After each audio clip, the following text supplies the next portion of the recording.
Strong and stable, strong and stable. Let's talk about being strong and stable in this video, and let's talk about the general election.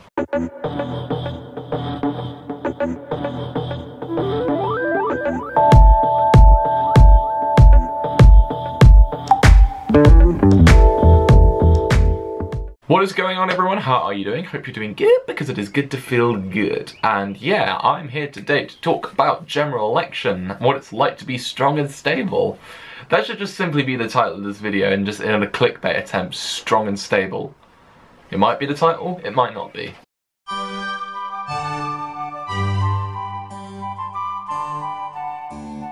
So yeah, there's a general election happening, and it's happening very soon actually. On the day I'm recording this video, it's about less than 3 weeks, I reckon, until the general election. Something like that, yeah.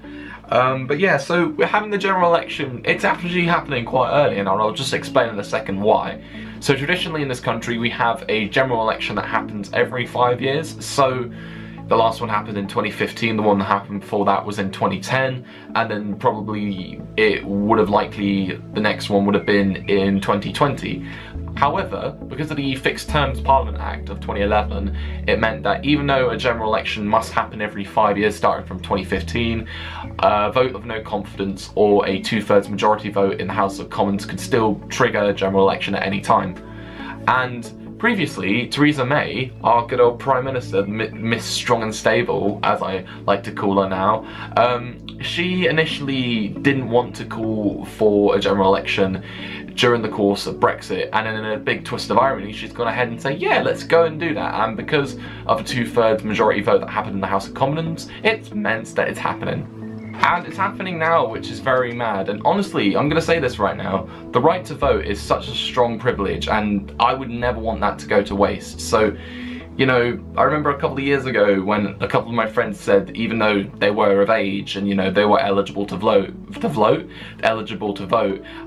they didn't vote in the end, which is, it's a bit unfortunate. And honestly, if you don't vote in this election, then a couple of years down the line, say if something happens and, you know, you disagree with it, then you don't really have a say in that, because, you know, you didn't vote. What I mean by, you know, something happening is, say, like, our government did something or they triggered something that you completely disagree with, and, you know, by disagreeing with it and not voting, then you don't really have a say in that when you didn't exactly vote for it to happen. I remember last year when Brexit happened, I wasn't exactly in the country, and even though I strongly disagree with Brexit, I don't really have a say in it because I didn't vote for it. I didn't vote for you know, voting.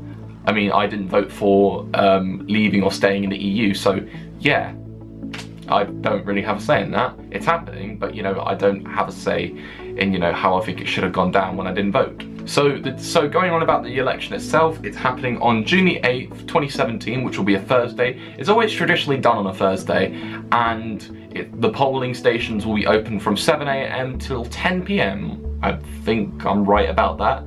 Correct me if I'm wrong. Alright. There are 650 different constituencies in the United Kingdom, all of which are represented by their elected MP in the House of Commons. For a majority to essentially win the election, 326 seats need to make up a majority in the House of Commons.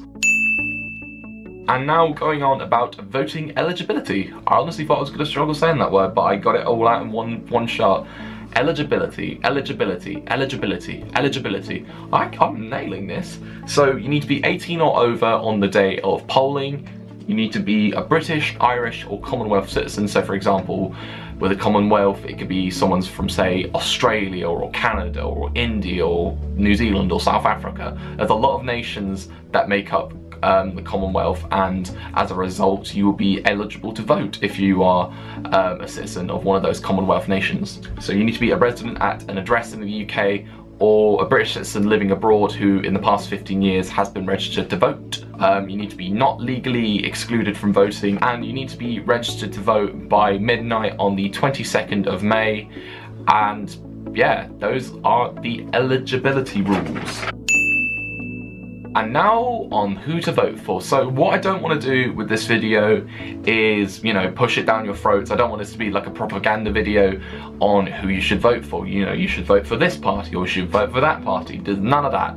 it's all your decision on who you should vote for, and the best way to do it, and the best way to determine who you should vote for, is on this website where, you know, you can take this little quiz, and, you know, it will, you know, determine who you vote for. So, you know, there are different policies, you know, you can agree with or disagree with, or policies that you're for and against.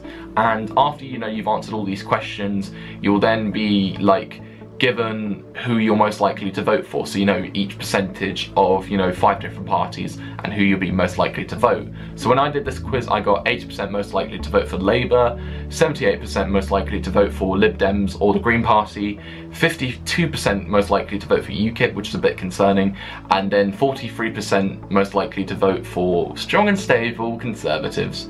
So even though this may not, you know, be a definite description of who I would vote for, you know, these are just, it's just a quiz, you know.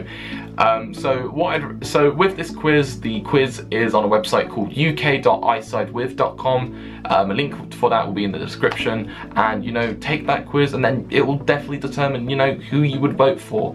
And, you know, leave it to that quiz to determine. Don't let, you know, don't let the news or, you know, the social media or just anything like that to determine who you vote for. Leave it down to yourself.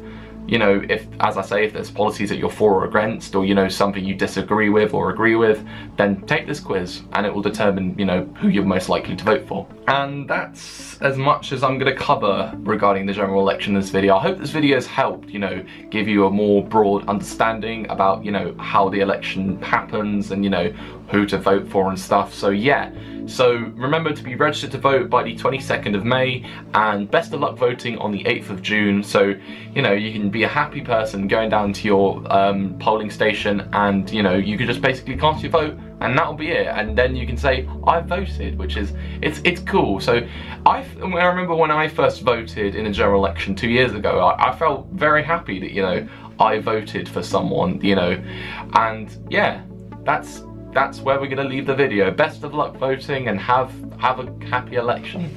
Happy election. Oh, what am I doing? I need to stop this video. Anyway, thank you very much for watching, and like, comment, subscribe, and share the love. See ya, and best of luck voting.